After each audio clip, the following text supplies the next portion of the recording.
I had a conversation once with a young man whom I cannot forget.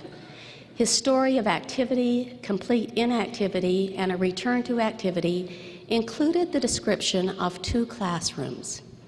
He said, "When I was about 15, I started to have a lot of questions about the church.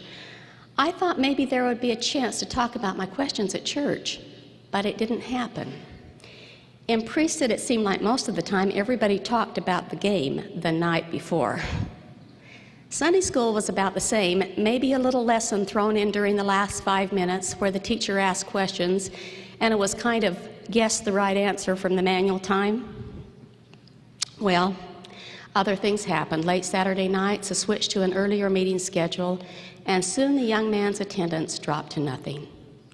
Several years passed by until he found himself in church again. This time his face lit up as he described his Sunday school class.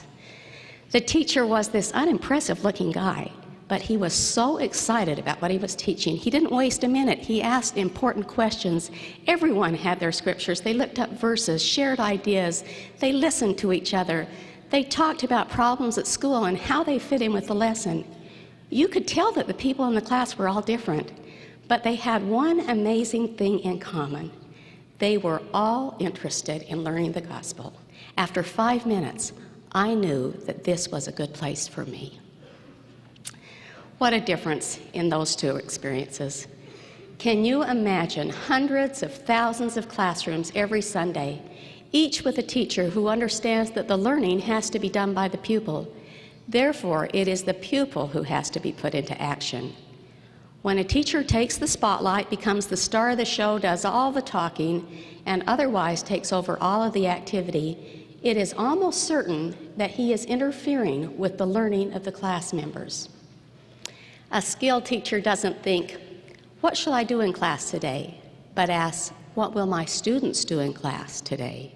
Not, "What will I teach today?" Rather, "How will I help my students discover what they need to know?" The skilled teacher does not want students who leave the class talking about how magnificent and unusual the teacher is. This teacher wants students who leave the class talking about how magnificent the gospel is.